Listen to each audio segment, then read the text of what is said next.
एक खबर तो आपके साथ यहाँ ये शेयर करनी है जो आते आते मुझे मिली है कि खान साहब ने अपनी पूरी लीगल टीम फारग कर दी है। अच्छा, और उसकी वजह? अभी आता हूँ उस पर। लीगल टीम में कौन कौन था? सबसे बड़ा नाम तो उसमें अली जफर है।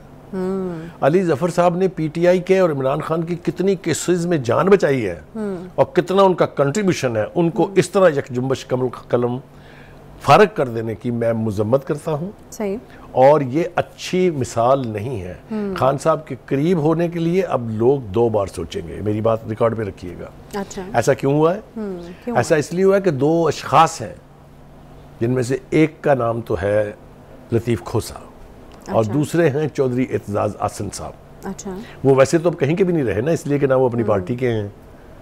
वो जिस थाली में खाते रहे उसमें छेद करते रहे हैं। सारी ज़िंदगी उन्होंने रिस्पेक्ट करवाई है पीपल्स पार्टी में, पीपल्स पार्टी ने उनको रिस्पेक्ट दी है, लेकिन ऐसे ऐसे मौक़ों पर उन्होंने डिसोन किया अपनी पार्टी को कि जिसकी तारीख में मिसाल नहीं है। नहीं तो इन दोनों का क्या कंट्रीब्यूशन है? लोगों को शायद पता नहीं है, मुझे ये मालूम है कि ये भुट्टो साहब के दौर में भी सूबाई काबीना में शामिल थे और फिर इस्तीफ़ा दे के जा रुले थे असगर खान साहब की पार्टी में, तहरीक इस्तिक़लाल में। अच्छा।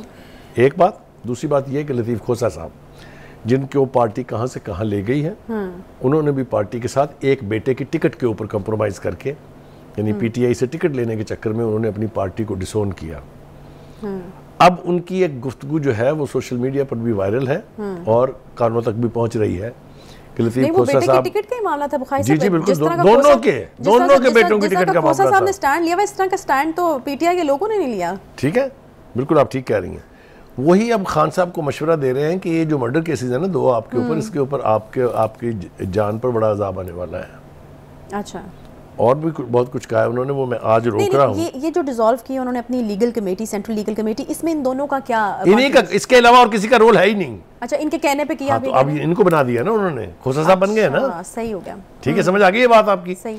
ये जो हेस्ट के फैसले हैं ना, ये उस वक्त होते हैं जब कोई एक बड़ा लीडर जो है वो ब्रेक हो रहा हो।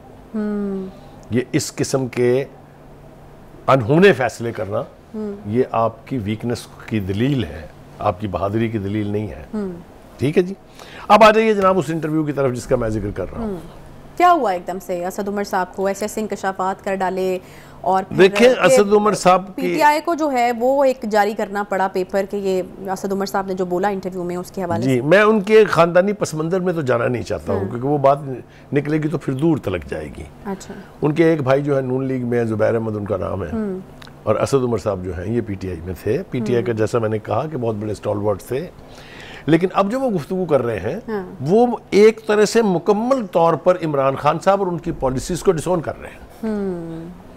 मतलब अपना दामन झाड़ रहे हैं वो उन जी, ये मैं आपको वसूख से कह रहा हूँ क्योंकि ये याद रखिए कि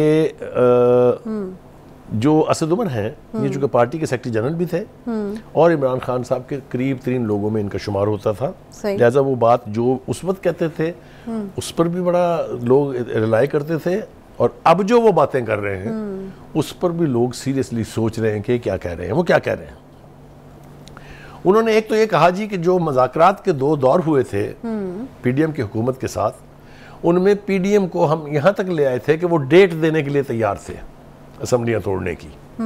वो कहते हैं कि मैंने इमरान खान साहब को और तमाम जो निगोशिएटर मेरे साथ थे उनको कायल करने की कोशिश की कि डेट ले लें, अगर आपने डेट ना ली तो इलेक्शन ओझल हो जाएंगे नजरों से। और वही हुआ। लेकिन उसने इंटरव्यूअर ने उससे पूछा कि ये फैसला फिर किसने किया कि नहीं लेनी, कि नहीं है हम ये वापस आ जाए यहाँ से। उन्होंने फिर इसकी वजाहत की कि कोई भी फैसला पीटीआई में बड़ा फैसला वो इमरान खान साहब की मर्जी के खिलाफ या मर्जी के बगैर नहीं होता। अच्छा।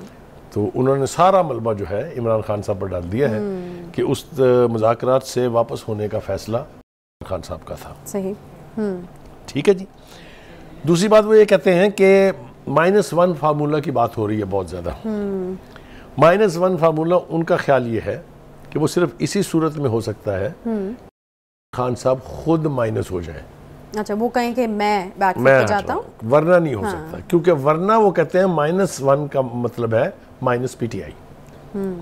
यानी अगर किसी ने माइनस कर दी खान साहब को तो पीटीआई फारग हो जाएगी। Which is true, मेरे ख्याल में आप भी बिलीवर हैं हाँ, मेरे ख्याल से बिल्कुल वो ठीक है। सही ठीक हो गया जी। उसके बाद वो कहते हैं कि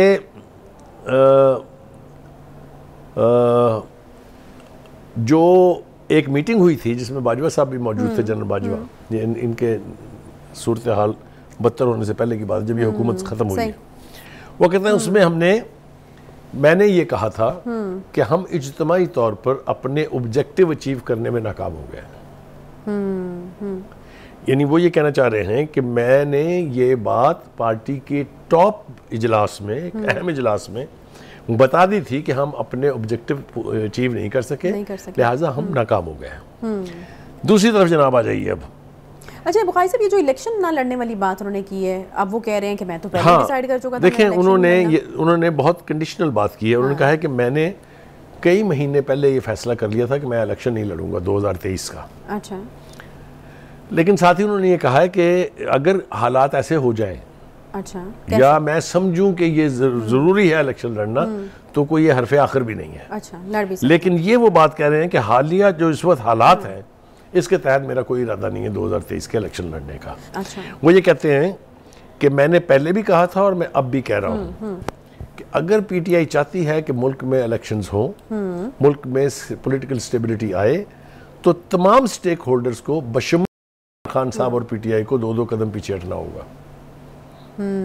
यानी वो डिसोन कर रहे हैं इमरान खान की इस वक्त की पॉलिसी को कि अगर आप इसी पर कायम रहे तो आपको भी और पार्टी को भी नुकसान होगा। ये वो बड़े दबंग तरीके से कह रहे हैं। और एक और हम बात जो उन्होंने की थी, उन्होंने कहा था कि वो शुरू से इख्तलाफ करते रहे हैं। खान साहब के जो सियासत करने का तरीका था, यहाँ जो एक रिफ्ट थी, वो इस्टेब्लिशमेंट के साथ ही नहीं बल्कि दीगर पार्टीज के साथ भी बैठने का वो जो एक था कि नहीं बैठेंगे, बात ही नहीं करेंगे। तो वो देखिए, मैंने फिर आपको कहा कि इस वक्त उसने अपना सारा मलबा जो है वो खान साहब पे डाल दिया, खुद कोई जिम्मेदारी लेने के लिए तैयार नहीं है।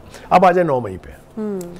9 मई के हवाले से वो कहते हैं कि जो भी स्ट्रेटजी, मुझे नहीं पता कि कोई स्ट्रेटजी थी, यानी वो बिल्कुल डिसोन कर रहे हैं कि 9 मई के बाद जो कुछ हुआ उसमें उनका कोई हिस्सा था या उनके इल्म में था। वो कहते हैं मेरे इल्म में भी नहीं है। लेकिन 9 मई के बाद जो हुआ और जो अब शवाहद सामने आ रहे हैं, वो लगता है कि वो एक calculated and well planned policy का हिस्सा था।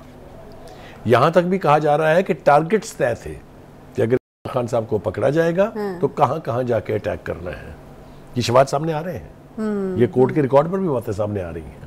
देखिए, वो ये कहते हैं कि मैं तो टकराव की रविश से इत्तेफाक कभी करता ही नहीं था।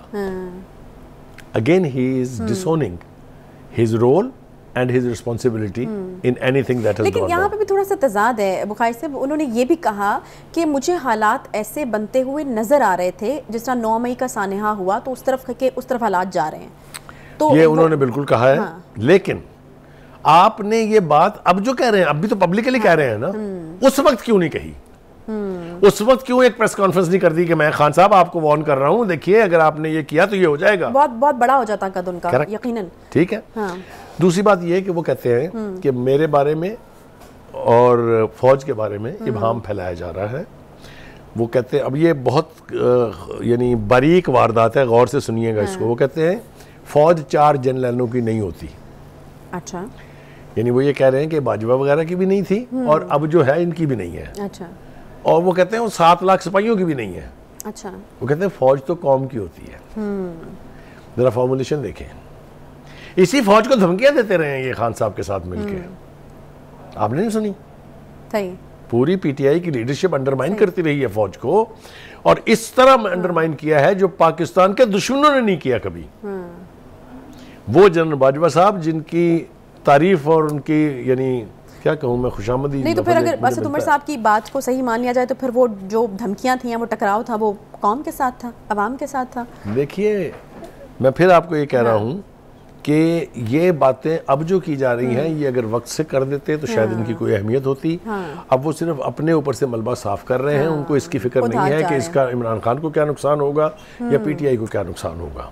सही। वो एक ही सांस में ये भी कहते हैं कि ये सारे फैसले खान साहब के थे, दूसरी सांस में वो ये कहते हैं कि जी मैं तो पीटीआई का लॉयल था, लॉयल हूँ किसी और पार्टी से लॉयल जो है वो रहूंगा।